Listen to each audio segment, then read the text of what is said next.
वित्त मंत्री निर्मला सीतारमण ने वित्त वर्ष 2024-25 के लिए बजट पेश किया, जिसके बाद तमाम प्रतिक्रियाएं सामने आ रही है। इसी कड़ी में हमारे संवाददाता ने राज्य मंत्री अभय यादव से खास बातचीत की। इस बातचीत में राज्य मंत्री ने क्या कुछ कहा, चलिए सुनते हैं।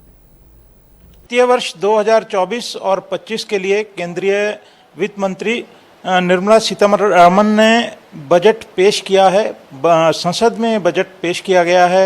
आप जानते हैं कि इससे पहले लोकसभा के चुनाव थे। इससे पहले जो बजट था वो अंतरिम बजट था।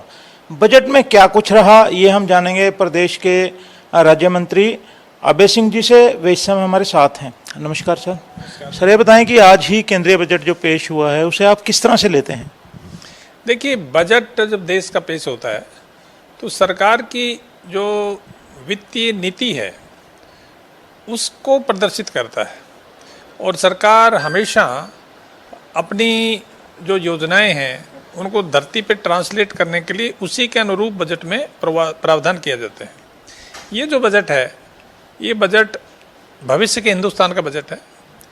इसमें विकास के जो विभिन्न पहलू हैं उनको ध्यान में रखते हुए हर चीज़ इसमें प्रदान की गई है। प्लस देश की इंफ्रास्ट्रक्चर को, आधारभूत ढांचा को मजबूत बनाने के लिए इसमें प्रयास किया गया है। आम आदमी को राहत देने का प्रयास किया गया है, तथा इसके साथ साथ देश के विकास की गति को निरंतर रखने के लिए सरकार ने प्रयास किए हैं। तो बहुत अच्छा बजट है। ये बताएं कि जिस तरह से मोदी 3 सरकार का पहला बजट था और जो जिस तरह से गठबंधन में सरकार है, उम्मीदें लोगों की काफ़ी कुछ थी, चाहे कर राहत की बात हो या और चीज़ों पर जीएसटी की बात हो। क्या आपको लगता है कि उन उम्मीदों के मुताबिक ये बजट पूरी तरह से आया है? देखिए, बजट पूरी तरह से सरकार की जो नीतियां हैं उसको आगे बढ़ाने के लिए है, और जो तीसरी बार भारतीय जनता पार्टी की सरकार जो केंद्र में बनी है, बड़ी मजबूती से देश के लिए को आगे बढ़ाने के लिए काम कर रही है, और इसमें किसी तरह की भी कोई रुकावट किसी तरह की नहीं आएगी। और सभी को साथ लेकर सबका साथ सबका विकास के फार्मूले पे चढ़ के देश को चहुमुखी विकास के रास्ते पे आगे ले जाने के लिए प्रयास किया जा रहा है। बजट में आमतौर पर कृषि की बात की जाती है और उसके साथ साथ उद्योग की बात की जाती है, क्योंकि कृषि हमारी अर्थव्यवस्था की रीढ़ है और उद्योग जो हैं आगे बढ़ाते हैं, विकास का एक प्रतीक होते हैं। तो इन दोनों क्षेत्रों के लिए आपको लगता है कि सही है? देखिए, देश में संतुलित और समग्र विकास, और जिसको सस्टेनेबल डेवलपमेंट कहते हैं, वो इंश्योर करने के लिए हर क्षेत्र को आगे बढ़ाने की कोशिश की जाती है।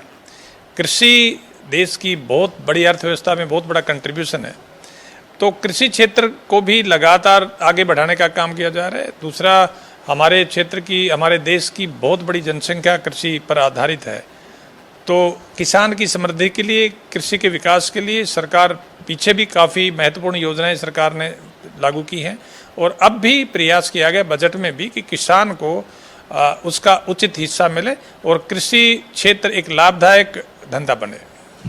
अच्छा, हम अगर आपसे एक लाइन में पूछें कि बजट को आप समाप्त करें, किस तरह से लेते हैं?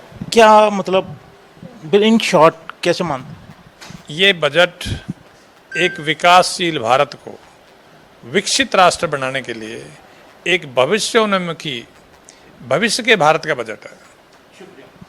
तो ये थे अभय सिंह यादव, जिन्होंने बताया कि ये जो बजट पेश हुआ है ये विकासोन्मुख बजट है और देश के भविष्योन्मुख बजट है, और चहुमुखी जो इससे विकास होगा ऐसा इनका मानना है। एएनबी न्यूज़ के लिए चंडीगढ़ से कैमरामैन रिजवान के साथ राकेश गुप्ता।